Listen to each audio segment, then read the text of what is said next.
So we're going to take a look at these two different shows, A Nobody's Way Up to an Exploration Hero level 60 versus the strongest magician in the Demon's Lord army was a human. So the basic plot of Nobody's Way Up is that a weak explorer has been killing slimes for 2 years.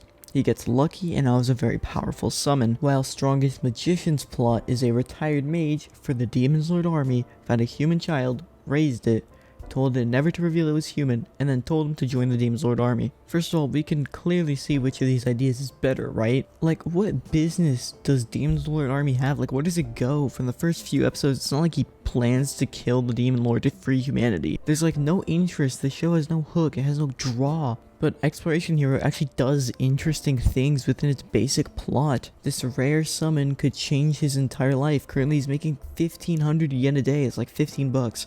Assuming that's like on average, he's not making a lot of money, but the summon is worth 1 billion yen, so choosing to use it would mean giving up all that money just so he could advance in the dungeon. After contemplation and advice from his friends, his romantic interest not even wanting him to go into the dungeon, he has real reason to just sell it and move on, but he decides to summon the Valkyrie in hopes of becoming more powerful as an explorer. But upon seeing her stature, he begins to regret summoning her. And after learning that whatever monster she kills, she would need their core to replenish her energy, he ends up regretting it more before just pushing past. So now that we've looked at the basic plot, let's go over our main characters. In The Strongest Magician, the main character's only real trait is like being kind. Not even being kind, he's just like average amounts of kind. He's not very smart either, he just has like common sense. His background, despite being well established, gives really no insight into his character. Basically what I'm saying is he's written like shit. Every event that happens around him is just so nothing. There's nothing to get invested in. The entire show is a cliche and not even in an ironic way. For Explorer though, the main character feels human. He thinks about his decisions, wonders about things, he reacts normally like a fucking human. He seeks advice from the people around him when making a decision he split on. He feels regret like anyone would. He knows that money would change his life but put his goals in front of that. He makes the best out of a dilemma of the summon needing to eat the magic cores. When he levels up and gains the skill of Slime Slayer, which increases damage towards slime, he doesn't react like an anime character. He doesn't go yippee hooray I did it, or he doesn't lash out either, get incredibly angry the way an anime character would for comedic relief. His reaction is extremely normal, as any person would. He's just weirded out. It doesn't make sense to him, which is why I think he's just a much better written character. There are other characters, but honestly the main character's death should tell you enough about the rest of these characters' relative comparability. Let's go over the beginning of each of these shows.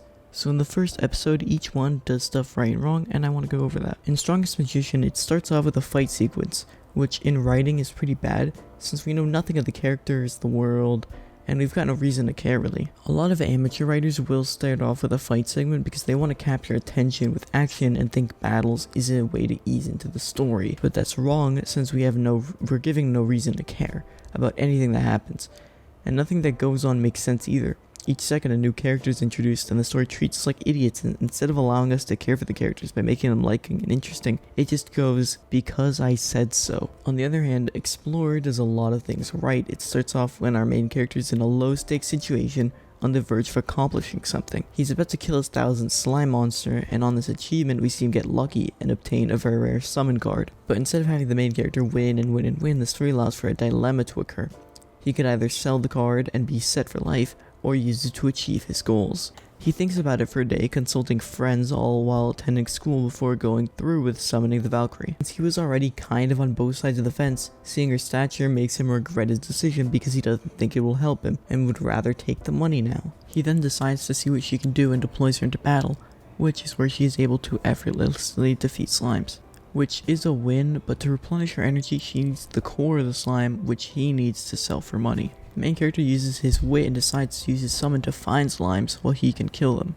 So he ends up earning 10 times as usual, which starts him on the journey towards success. I just want to point out this episode has a very simple and attractive story structure. Firstly, there's a setup, him killing slimes. Then there's the tension rising, which is him getting the card. Then there's the emotional peak, which is the act of summoning after a hard thought. Then there's the falling action, basically the disappointment of her stature, and the resolution of him earning more money in the end. quickly, I want to go over both shows' opening animations, even though it isn't the most relevant. In Strongest Magician, the opening shows the main character and then some cliche scenes before showing titties for no reason. Obviously, it needs to show the villains doing nothing at all, and it's gotta have the character in the chair, and then it's their eye. A shot of their backstory, a stupid metaphor, two characters back to back, then a character taking off their mask. It's so like cliche and bland, like you can't make it up. Oh my god. As opposed to Nobody's Way Up, we see the main character in boredom, a bland life, nothing going on, longing for a girl. Then we see a character training, which isn't the best, but hey, it's better than objectifying some woman. Back to the main character, he seems lonely and bored before being taken from all that to escape to the world of the dungeon. Is it still a bit cliche? Yeah, but certainly more interesting and shows more characterization than the other opening. And obviously the show still has stuff that I don't like about it. It's definitely not perfect, and there are stuff that I would remove for sure, but honestly, it's a better show than the other one. This video is a ton of fun to make, honestly. Just talking about stories and how they're structured has always been pretty interesting to me, so I'm glad I got to talk about it here.